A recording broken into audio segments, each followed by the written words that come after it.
କଥା ପଚାରିବି। ଆମ ମ୍ୟାମ୍ ଆଜି କହିଥିଲେ କି କିଏ ଦୃଷ୍ଟିଭେଦ କି ଦୃଷ୍ଟ ଦିବ ଦୃଷ୍ଟଦ୍ୟୁମ୍ନ କୋଉଠି ପଚାରିବି? ଆଜି ସ୍କୁଲରେ ଜାଣିନଥିଲି ନା। ତ ସେଇଟା ଚାଲ ଜାଣିବା। ଆମେ ଗୀତାର ପ୍ରଥମ ଅଧ୍ୟାୟର ତୃତୀୟ ଶ୍ଲୋକରେ ଅଛି, ଜାଣିପାରିବା। ଶୁଣିବୁ? ଚାଲ। ଓମ୍ ନମୋ ଭଗବତେ ବାସୁଦେବାୟ। ଓମ୍ ନମୋ ଭଗବତେ ବାସୁଦେବାୟ। ଆଜିର ଗୀତା ପାଠରେ ଅଛି ପ୍ରଥମ ଅଧ୍ୟାୟର ତୃତୀୟ ଶ୍ଲୋକ। ପଶ୍ଚାତାଂ ପଣ୍ଡୁପୁତ୍ରାଣାମାଚାର୍ଯ୍ୟଂ ମୋହିतं च ମମ୍ ବୈଢ଼ଂ ଦ୍ରୁପଦପୁତ୍ରେଣ ତବ ଶିଷ୍ୟେଣ ଧୀମତା।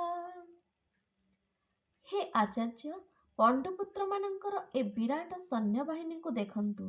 ଏହା ଆପଣଙ୍କର ଅତି ବୁଦ୍ଧିମାନ ଶିଷ୍ୟ ଦ୍ରୁପଦପୁତ୍ର ଧୃଷ୍ଟଦ୍ୟୁମ୍ନଙ୍କ ଦ୍ୱାରା ବ୍ୟୁହାକାରରେ ସଜ୍ଜିତ ହୋଇଛି। ଦୁର୍ଯ୍ୟୋଧନ ଜଣେ ବିଶିଷ୍ଟ କୂଟନୀତିଜ୍ଞ ଥିଲେ। ସେ ଏଠାରେ ବିଶିଷ୍ଟ ବ୍ରାହ୍ମଣ ସେନାପତି ଦ୍ରୋଣାଚାର୍ଯ୍ୟଙ୍କର ଭୁଲ ଦେଖାଇବାକୁ ଇଚ୍ଛା କରିଛନ୍ତି।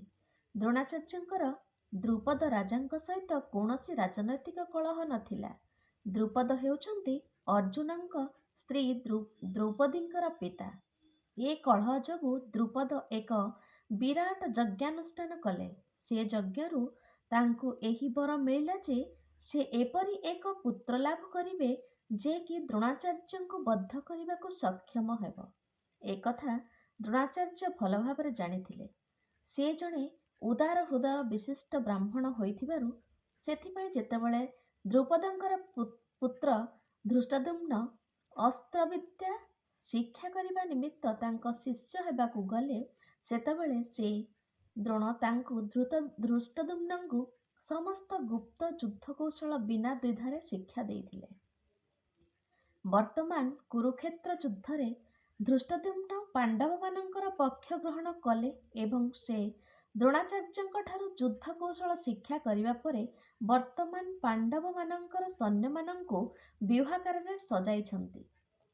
ଦୁର୍ଯ୍ୟୋଧନ ଏଠାରେ ଦ୍ରୋଣାଚାର୍ଯ୍ୟଙ୍କର ଏହି ଭୁଲକୁ ଜଣାଉଛନ୍ତି, କାରଣ ସେ ତାଙ୍କର ଗତ ଭୁଲକୁ ମନେ ପକାଇ ସାବଧାନ ହେବେ ଏବଂ ଯୁଦ୍ଧରେ ଶିଥିଳତା ପ୍ରଦର୍ଶନ କରିବେ ନାହିଁ।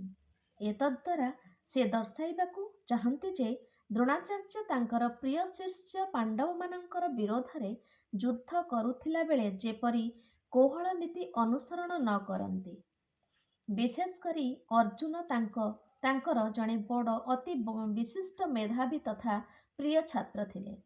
ଦୁର୍ଯ୍ୟୋଧନ ତାଙ୍କୁ ସାବଧାନ କରାଇ କହିଲେ ଯେ ସେ ଯଦି ଏ ଯୁଦ୍ଧରେ କୋହଳ ନୀତି ଅନୁସରଣ କରନ୍ତି ତାହେଲେ ପରାଜିତ ହେବାକୁ ପଡ଼ିବ। ଓମ୍ ନମୋ ଭଗବତେ ବାସୁଦେବାୟ। ଓମ୍ ନମୋ ଭଗବତେ ବାସୁଦେବାୟ।